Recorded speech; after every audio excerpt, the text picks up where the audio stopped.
What if you had an action figure in your hand that was like maybe 75, 80% of the way complete in your hands after you've purchased it? How would you feel? And I guess it depends on what that missing 20-ish percent would be, right? Well, I've had to ask myself that question for this next figure I'm taking a look at. This is Cyborg Spider Woman from Into the Spider-Verse, Across the Spider-Verse, one of the two, Marvel Legends action figure. Let's take a look at her. Here we go. Like on first glance, this is a very impressive figure. Not only do we have this hulking, very dystopian, cyberpunk, Mad Max world style Spider Woman to like unbox and take a look at. There's a big giant gun arm. There's a lot of spikes that aren't really spikes. They're actually bullets. There's barbed wire, there's spikes, there's all this kind of crazy design going on, which look fantastic. This is just like a really cool figure to look at. All said and done, if it was just standing like this and you wouldn't touch it at all, this is just a legitimately cool looking figure. Like I talked about at the beginning, there's about 20-ish% of this figure that just doesn't feel complete. And that's what I think I want to talk about with Cyborg Spider Woman. Now, I bought this figure at a clearance, 50% off. So normally this figure was about $50, and I got it for $25. And for that, so considering that I got this the same price as like a brand new Marvel Legends figure, I kind of had to calibrate my expectations a little bit. I was possibly a little more hopeful because it was such a big, large figure with a bunch of cool, unique design elements that I thought maybe I was going to get an amazing deal. And I kind of feel that way, but let's talk about the rest of the figure. Now, on this side of the figure, we have double joints on the elbows as well as the knees. The knees don't really double joint all that well, and that has to do with just how the bottom half, these boots, these spider-looking boots, were made. Now this elbow right here actually does a really good job at crunching all the way up. Even though it has these bullet spikes on these pauldrons, the shoulder armor, that could possibly get in the way, but that's not really the case. Flipping the figure around, we have this giant arm cannon that can only do that.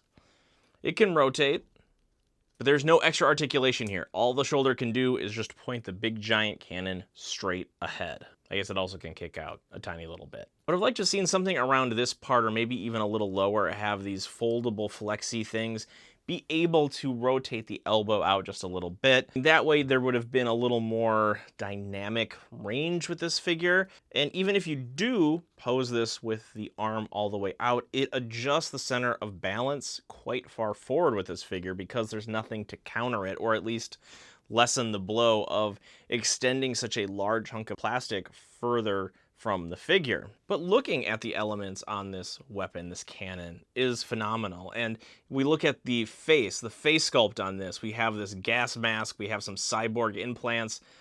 Like this part right here is so cool. It's so like punk rock and heavy metal. It's just amazing. I really like what they did with this figure and the fact that there's so many custom pieces that I don't know what you could reuse this for at all in any sort of other Marvel figure, but it's here in the Cyborg Spider Woman and it's really cool. Like the amount of detail work in the sculpting was just crazy. But like we've talked about, that kind of comes with the cost. And when you really inspect this figure and you really look at it so closely, you start to see why.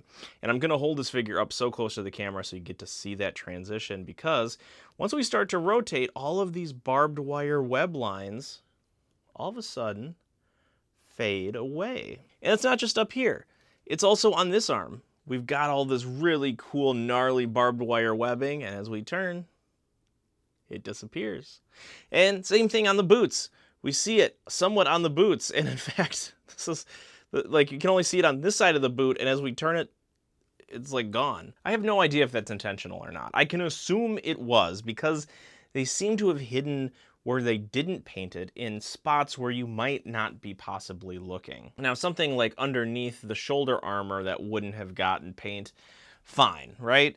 But things like when we turn the character around, or even just look at the boot if you swivel it out, you're going to start to notice those details go missing or hidden, because the details are sculpted in. They just didn't get that touch, that line of paint that would have made the figure complete. Now, because this is a very hodgepodge, like metal, kit-bashed character in general, which, thinking of Cyborg Spider Woman in the movie, only got just a couple scenes, and the fact that it got like a full Marvel Legends release is another awesome thing to just kind of talk about. But yeah, we have all of these details on this figure, and when we think about this in terms of a Spider-Man figure, like a spider person, there's a lot of them, right? So I just grabbed another one off my shelf. Here's the Toei Spider-Man. And imagine if you saw all the webbed lines on this figure, and then you just kind of turned it around and they were all missing.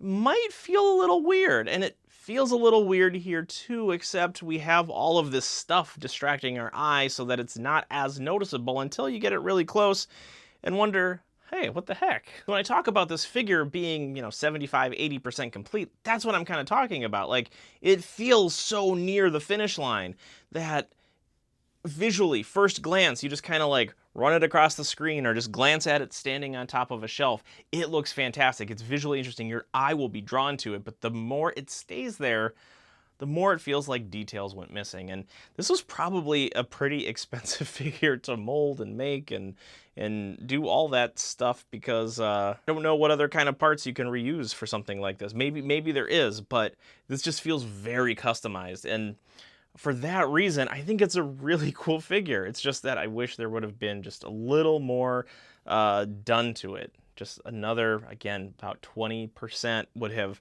really completed this figure and taken it from a good figure. I still think this is a good figure for its limited few things that are missing, just kind of like the arm that just sticks straight out and all that stuff. I feel like it's a really good figure because of the visual distinction, how interesting it looks, and how it just tries something new. It's not just yet another guy in a spandex suit with a bunch of spiders and webbed lines painted on him.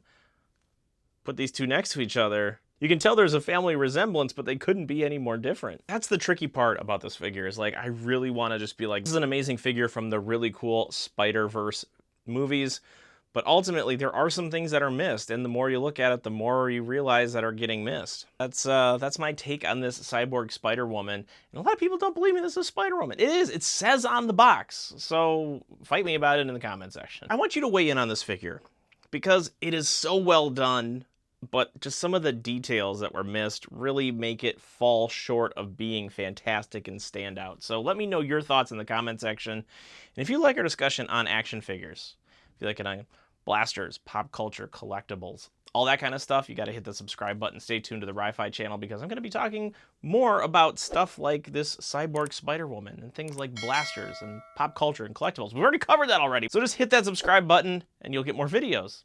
Easy as that. That's all I know about this Cyborg Spider Woman.